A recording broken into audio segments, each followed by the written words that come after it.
আসসালামু আলাইকুম সুপ্রিয় দর্শক, চলে আসলাম আজকের এই মুহূর্তের গুরুত্বপূর্ণ ঝড় বৃষ্টি, নিম্নচাপ এবং আবহাওয়ার আপডেট নিয়ে। ইতিমধ্যেই দেশ থেকে বিদায় নিয়েছে মৌসুমী বায়ু, প্রবেশ করেছে শৈত্যপ্রবাহ। আগামী 25 অক্টোবর বঙ্গোপসাগরে বেশ কয়েকটি নিম্নচাপ তৈরি হতে পারে। এর মধ্যে একটি শক্তি সঞ্চয় করে ঘূর্ণিঝড়ে রূপান্তরিত হবার সম্ভাবনা রয়েছে, তবে এ সম্পর্কে এখনও পরিষ্কারভাবে পূর্বাভাস জানানো যাচ্ছে না। আজ 13 অক্টোবর সোমবার এবং আগামীকাল 14 অক্টোবর মঙ্গলবার জানিয়ে দেব কেমন থাকার সম্ভাবনা রয়েছে আগামী 24 থেকে 48 ঘন্টা দেশের 8 বিভাগের 64 জেলার আবহাওয়া পরিস্থিতি। তাই প্রিয় দর্শক, আপনি বাংলাদেশের কোন জেলা থেকে ভিডিওটি দেখছেন এবং আপনার জেলায় এই মুহূর্তে আবহাওয়ার কেমন অবস্থা রয়েছে কমেন্ট করে আমাদেরকে জানিয়ে দিন। প্রতিদিনের নিত্য নতুন আবহাওয়ার খবর এবং পূর্বাভাস পেতে এই ভিডিওটিতে লাইক দিয়ে চ্যানেলটি সাবস্ক্রাইব করে বেল আইকন অন করে রাখুন। প্রিয় দর্শক, চলে আসলাম মেঘমালা পূর্বাভাস স্যাটেলাইট চিত্রে। এখান থেকে আমরা দেখতে পাচ্ছি আজ রাতের দিকে ঢাকা বিভাগ থেকে শুরু করে দেশের 8 বিভাগের 64 জেলার আকাশটাই একেবারে পরিষ্কার, কোথাও কিন্তু মেঘ বা বৃষ্টি প্রবাহ নেই। এবং প্রিয় দর্শক, আমরা দেখতে পাবো মঙ্গলবার 14 অক্টোবর সকালের দিকেও বাংলার আকাশটা ফকফকে পরিষ্কার এবং উত্তর থেকে হালকা বায়ু প্রবাহ দক্ষিণ দিকে বিরাজমান থাকবে, যার প্রভাবে কিন্তু শৈত্যপ্রবাহ প্রবেশ করার সম্ভাবনা রয়েছে। তবে প্রিয় দর্শক, বিকালের দিকে দেখতে পাবো চট্টগ্রাম বিভাগের 2-1 জায়গায় আংশিক বৃষ্টিপাত থাকতে পারে। বিশেষ করে এদিকে আমরা দেখতে পাচ্ছি এদিকে পাইন্দু, এদিকে মোনলাই, এদিকে ঘলঙ্গা, ধানচি, তিন্দু, আলীকদম, এদিকে দুধছড়ি, এদিকে আমরা দেখতে পাচ্ছি ধানচি, এদিকে মহেশখালী, টেকনাফ, চকরিয়া অঞ্চলগুলোতে আংশিক বৃষ্টি প্রবাহ থাকতে পারে। এছাড়া কিন্তু বাংলার অন্য অঞ্চলের আকাশ একেবারেই পরিষ্কার। সন্ধ্যা রাতের দিকেও কিন্তু আমরা বাংলার আকাশ পরিষ্কার দেখতে পাবো এবং রাতের দিকেও বাংলার আকাশ পরিষ্কার। এদিকে বুধবার 15 অক্টোবরের দিকেও দেখতে পাবো বাংলার আকাশ মোটামুটি পরিষ্কার থাকতে পারে। তবে বিকেলের দিকে আংশিক বৃষ্টিপাত হতে পারে চট্টগ্রাম বিভাগের বেশ কয়েকটি অঞ্চলে। বিশেষ করে এখান থেকে আমরা দেখতে পাচ্ছি চট্টগ্রাম, এদিকে রয়েছে কক্সবাজার, রাঙামাটি, বান্দরবান, খাগড়াছড়ি, এদিকে এই অঞ্চলগুলোতে কোথাও কোথাও আংশিক বৃষ্টিপাত হতে পারে। তবে ভারী পরিসরে বৃষ্টিপাত হওয়ার সম্ভাবনা রয়েছে মহেশখালী, চকরিয়া, ধানচি, এদিকে আমরা দেখতে পাচ্ছি তিন্ডু, এদিকে চিলমারি, আলীকদম এই অঞ্চলগুলোতে, এদিকে রাজস্থলী, রওনছড়ি অঞ্চলগুলোতেও আংশিক মেঘমালা থাকতে পারে। এছাড়া কিন্তু অন্য অঞ্চলের আকাশটা একেবারেই পরিষ্কার দেখা যাচ্ছে।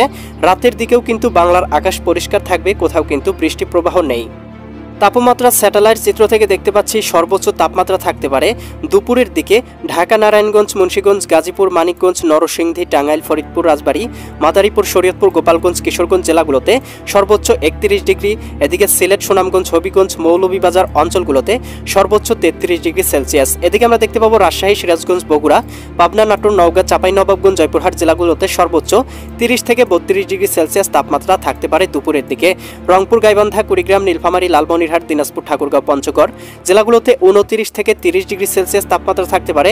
খুলনা, যশোর, সাতক্ষীরা, বাগেরহাট, ঝিনাইদহ, মাগুরা, নড়াইল, কুষ্টিয়া, চুয়াডাঙ্গা, মেহেরপুর, বরিশাল, পটুয়াখালী, ভোলা, বরগুনা, ঝালকাঠি, পিরোজপুর জেলাগুলোতে সর্বোচ্চ তাপমাত্রা থাকতে পারে 31 ডিগ্রি সেলসিয়াস। এদিকে চট্টগ্রাম, কক্সবাজার, রাঙামাটি, বান্দরবান, খাগড়াছড়ি অঞ্চলগুলোতে 31 ডিগ্রি, এদিকে নোয়াখালী, লক্ষ্মীপুর, ফেনী, কুমিল্লা, চাঁদপুর, ব্রাহ্মণবাড়িয়া অঞ্চলগুলোতেও 31 ডিগ্রি সেলসিয়াস তাপমাত্রা সর্বোচ্চ থাকতে পারে। ভারতের পশ্চিমবঙ্গের দিকেও 30 থেকে 32 ডিগ্রি সেলসিয়াস তাপমাত্রা থাকতে পারে। এদিকে ত্রিপুরার দিকেও আমরা 30 ডিগ্রি সেলসিয়াস তাপমাত্রা দেখতে পাবো। তবে আসামের দিকে তাপমাত্রা কিছুটা কম থাকার সম্ভাবনা রয়েছে। সর্বনিম্ন তাপমাত্রা থাকার সম্ভাবনা রয়েছে ভোর 6টার দিকে। এদিকে আমরা দেখতে পাচ্ছি ঢাকা, নারায়ণগঞ্জ, মুন্সিগঞ্জ, গাজীপুর, মানিকগঞ্জ, নরসিংদী, টাঙ্গাইল, ফরিদপুর, রাজবাড়ী, মাদারীপুর, শরীয়তপুর, গোপালগঞ্জ, কিশোরগঞ্জ জেলাগুলোতে সর্বনিম্ন 23 ডিগ্রি, কোথাও কোথাও 22 ডিগ্রি সেলসিয়াস নেমে আসার সম্ভাবনা রয়েছে। এদিকে বরিশাল, পটুয়াখালী, ভোলা, বরগুনা, ঝালকাঠি, পিরোজপুর জেলাগুলোতেও 23 থেকে 24 ডিগ্রি সেলসিয়াস তাপমাত্রা থাকতে পারে। এদিকে খুলনা, যশোর, সাতক্ষীরা, বাগেরহাট, ঝিনাইদহ, মাগুরা, নড়াইল, কুষ্টিয়া, চুয়াডাঙ্গা, মেহেরপুর জেলাগুলোতেও 22 থেকে 23 ডিগ্রি, কোথাও কোথাও 31 ডিগ্রি সেলসিয়াস তাপমাত্রা চলে আসতে পারে। চট্টগ্রাম, কক্সবাজার, রাঙামাটি, বান্দরবান, খাগড়াছড়ি, নোয়াখালী, লক্ষ্মীপুর, ফেনী, কুমিল্লা, চাঁদপুর, ব্রাহ্মণবাড়িয়া অঞ্চলগুলোতেও 23 থেকে 24 ডিগ্রি সেলসিয়াস তাপমাত্রা নেমে আসতে পারে।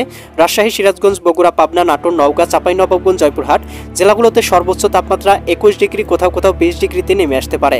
এদিকে রংপুর, গাইবান্ধা, কুড়িগ্রাম, নীলফামারী, লালমনিরহাট, দিনাজপুর, ঠাকুরগাঁও, পঞ্চগড় জেলাগুলোতেও 22 ডিগ্রি সেলসিয়াস তাপমাত্রা থাকতে পারে।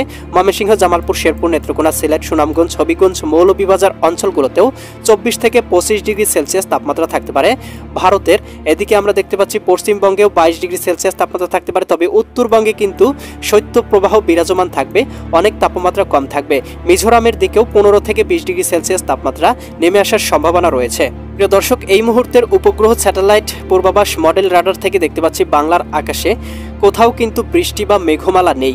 তবে আমরা দেখতে পাচ্ছি এদিকে আপনার মায়ানমারের দিকে কোথাও কোথাও আংশিক মেঘমালা রয়েছে এবং এটি কিন্তু 15 অক্টোবরের দিকে চট্টগ্রাম বিভাগে প্রবেশ করার সম্ভাবনা রয়েছে, যার কারণে চট্টগ্রাম বিভাগের কয়েকটি অঞ্চলে হালকা মেঘমালা থাকতে পারে এবং কোথাও কোথাও আংশিক বৃষ্টিপাত হতে পারে। এছাড়া কিন্তু আমরা দেখতে পাবো এদিকে ঢাকা বিভাগ থেকে শুরু করে খুলনা, বরিশাল, চট্টগ্রাম, এদিকে রাজশাহী, ময়মনসিংহ, সিলেট, রংপুর সবগুলো বিভাগের সবগুলো জেলার আকাশই একেবারে পরিষ্কার, কোথাও কিন্তু ছিটে ফোটা মেঘও নেই, একেবারে আয়নার মতো পরিষ্কার। প্রিয় দর্শক, এই ছিল আগামীকালকের আবহাওয়ার সম্পূর্ণ আপডেট। কেমন লাগলো কমেন্ট করে জানিয়ে দিবেন।